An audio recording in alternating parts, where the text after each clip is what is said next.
Good evening from New York. This is Tuesday, October 18th, 385 days until the 2012 presidential election. Occupy Wall Street on the march tonight to the office of New York City, or New York County District Attorney Cyrus Vance Jr., marching to protest a sucker punch thrown at a demonstrator last Friday. A demonstrator who thinks he may have been singled out for attack because he's gay. He'll join us. The fifth story on the countdown: legal struggles between Occupy Wall Street and New York police and prosecutors, while Occupy protests continue throughout the country.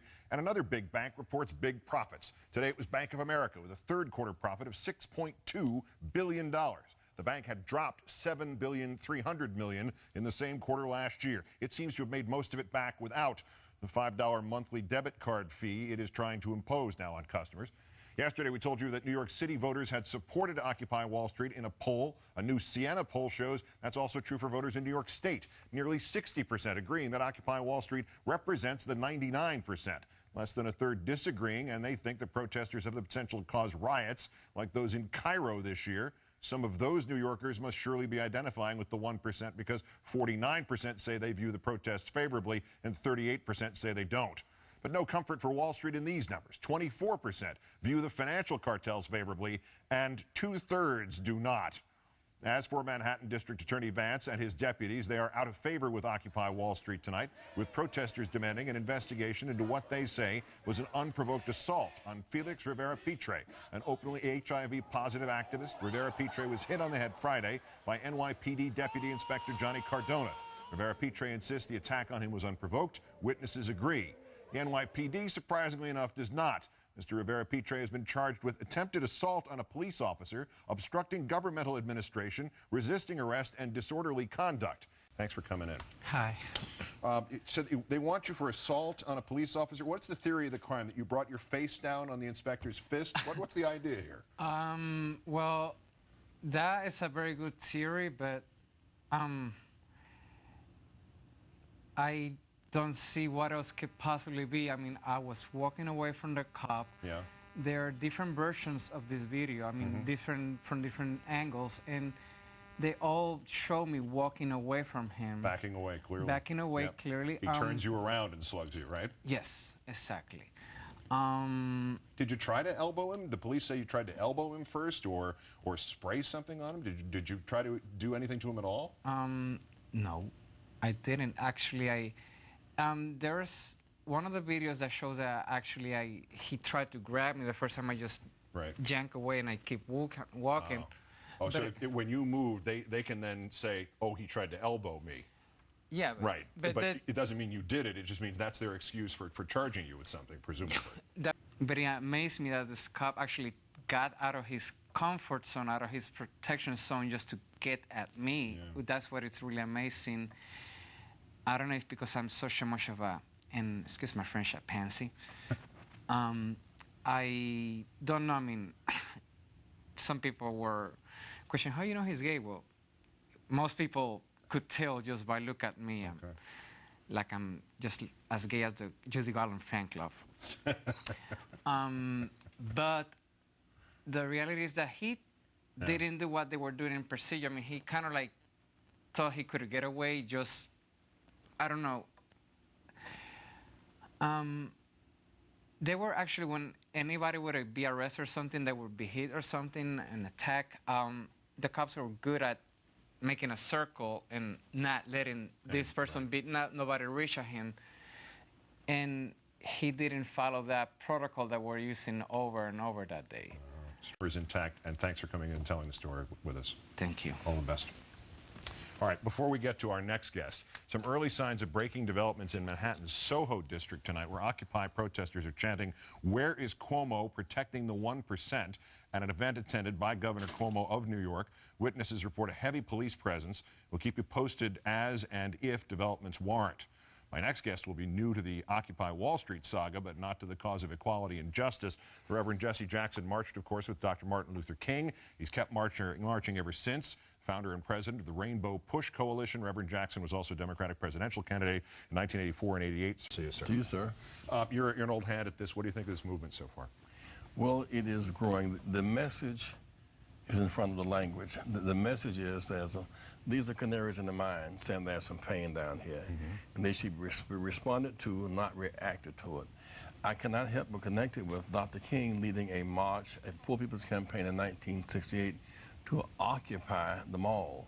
We were to come to the mall, a multiracial, multicultural group, and stay there at the point of being civil disobedience, to shift the focus from the war in Vietnam to the war on poverty. So the occupation movement started in 1968 after Dr. King was killed. So this really is an extension of Dr. King's action. He argued that deeply entrenched forces required radical, sacrificial action to make things happen. What one sees here is a kind of radical, sacrificial, nonviolent, disciplined action, and it's going to make things happen.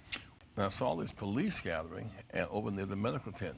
So I went to where the crowd was, and the people saw me and said, yes, yes. So I went to where they were, and they were going to move the tent, really unprovoked. So I joined and locked on. I was prepared to go to jail with the protesters at that point, and the police, they backed away, and everybody won. They need not have torn that tent down last night, and so I'm delighted we were able to make some small measure of a contribution. Yeah, and it seems like, and maybe I'm saying things that shouldn't even be said in this circumstance because it's gone so well in terms of publicity and public relations for this event. But this seemed like last night the first really smart, politically savvy move by the New York Police Department for a change. They actually did the right thing and also the right thing for their own reputation. The fact is, the protesters are fighting for the police are losing their jobs.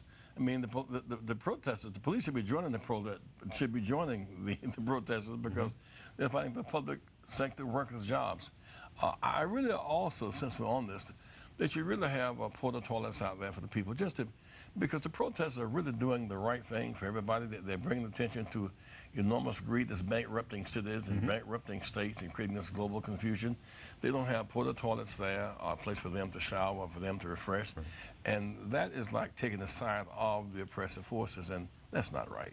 It is important to say that a lot of the businesses in the area have been extraordinarily good about letting the protesters use their facilities. They have been. And they've been, I mean, it's to the point where even the guys in Zuccotti Park seem to be a little bit surprised about this.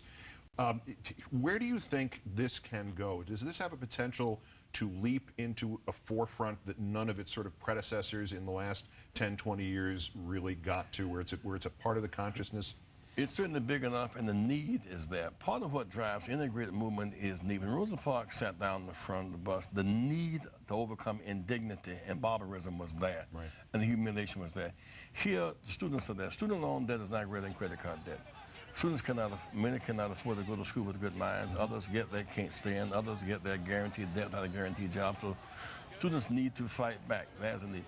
Then you're 25 million looking for a job, real stuff. And in many ways, the protest is a metaphor for what's happening, say, in Queens and Brooklyn, where people's homes are going. So I think that it's so real to those who lost jobs, homes, student loan debt. And in the face of this, all these losses, they see Wall Street rising with government-subsidized wealth. And so I think that there are layers yet to come forward. And if this matures into precise political action, like revive bank hearings to reassess the failing of banks, revive hearings on the insurance company, revive a plan for a job plan that corresponds with the nature of the problem. I think if it matures to political action, it will have big meaning. There are some who want to stay away from politics. Well, that kind of cynicism does not transfer into power. Those who don't want you to have political power hope you don't vote. This kind of action must mature into political power. The Reverend Jesse Jackson, always a pleasure, sir, and congratulations on the good timing last night. Well done. Thank you. Thank you, sir. Always a pleasure. Conservatives lash out, starting with Washington Post columnist Jennifer Rubin, insisting the media is overlooking what she calls the protesters' rampant anti-Semitism. She wrote, in the millions of pixels devoted to the radical Occupy Wall Streeters, virtually nothing has been said about its anti-Semitic elements. Possibly because there aren't any. As proof of these elements, she points to a sensational new ad which, no surprise, was conceived by Republican insiders. The small ethnic Jewish population in this country, they have a firm grip on America's media, finances. Why are our leaders turning a blind eye to anti-Semitic, anti-Israel attacks? Tell President Obama and Leader Pelosi to stand up to the mob. Hate is not an American value. The board of the Emergency Committee for Israel, which created that ad, is made up of leading conservatives, including William Kristol. And the group has gotten the majority of its funding from New York hedge fund manager Daniel S. Loeb, who last year compared President Obama's Wall Street supporters to, quote, battered wives. Right-wing pontificators now doing their best to spread the smears. Rush Limbaugh actually contending that the 99% movement the title is, in fact, coded anti-Semitism. Occupy Wall Street now. 99%. That leaves 1%, roughly the percentage of Jews in the population, too. And Wall Street and bankers have been anti-Semitic code for Jews. Rush was assured there would be no math.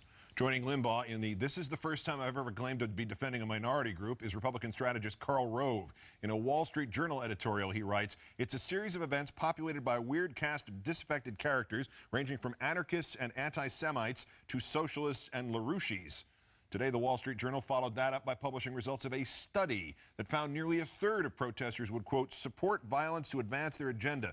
And the pollster responsible for that analysis, Doug Schoen, one of the great sellouts of the century and the last one of the lost souls who goes on Fox and claims to be a Democratic analyst and who has also conducted, quote, strategic research for a long list of corporate clients, including Citibank, one of the companies that's come under a little criticism from the protesters. Joining me now for analysis of this, Joshua Holland, senior writer and editor at AlterNet and author of the 15 Biggest Lies About the Economy. Thank you for your time tonight, sir. Thanks for having me, Keith. Karl Rove, Bill Kristol, Jennifer Rubin pushing the same message, and now it's sort of being echoing back with the castrati Mark Levin on radio and Rush Limbaugh. This is a standard Republican echo chamber, but we get to watch all elements of it, correct? It is, but I've rarely seen them so inflamed. I mean, it's hilarious to see Jennifer Rubin say that this is a story that hasn't gotten a lot of attention because, of course, the right-wing media has been all over it, and it's been pretty much ubiquitous. What is the evidence, supposedly? I mean, given that Occupy Wall Street still fills an when you see it, amazingly small space. It really is about 4 or 5 times the size of the studio I'm sitting in, which isn't very big to begin with. And in it, hundreds of people showed up for a Yom Kippur service the other day. I mean, what was that supposed to be? A diversion from the true anti-Semitism? Well, they were covering it up. I see. Look, the thing is that you can go down to a group of people, of Americans, of regular grassroots people who don't have media training, and I don't care if it's a Shriners convention or a GOP convention, and you can find some freaks, and you can find people who harbor odious ideologies. And if you select those few people and then focus on them, you're creating a dishonest narrative. It's nut-picking. It's cherry-picking a story to create a narrative. I went down to my local Occupy action in San Francisco, and I spoke to some people who are extremely cogent and had sophisticated economic analyses and knew exactly what they wanted. They weren't representative of everybody down there, so it'd be dishonest for me to say every protester shared that view. But they were just as representative as the few people that Jennifer Rubin is choosing to focus on. Yeah, it would be. It's intentionally dishonest. Right, and it'd be as diverse as a Republican debate, probably, in terms of the intellect and the nuts involved in the process. Do you think, looking at this, is this directed at anybody besides those who already believe this is true? I mean, my old line that I love is, for people who like this sort of stuff, this is the sort of stuff they like. Is it just reinforcement? Well, I think that it's an intentional effort to drive a wedge between the working class, who have seen their economic security devastated, and the activist groups who are trying to, bring attention to these issues that have been long ignored. Occupy Wall Street has already had a great impact because we're talking about inequality, we're talking about unemployment, we're talking about youth unemployment. The right wants to talk about the deficit and pretend that those things don't exist. So, we are refocusing, we're seeing the conversation refocused by these protesters. And that's a great and valuable public service already. All told, does this strike you as another part of also the sort of conservative shadow strategy? I mean, the Bush presidency was criticized as being illegitimate because of the 2000 election. So Obama is then painted as an illegitimate president, and then Bush acted unconstitutionally regarding domestic spying, so Obama was acting unconstitutionally about, fill in the blank. The Tea Party was called out for a racist undertone, therefore you have to find something similar about Occupy Wall Street? I think that that's part of it. I mean, we had polling about Tea Partiers' views about race. So We weren't just selecting the nut jobs in those crowds, although I would say that there were legitimate gripes that those people's views were amplified more than they might have been.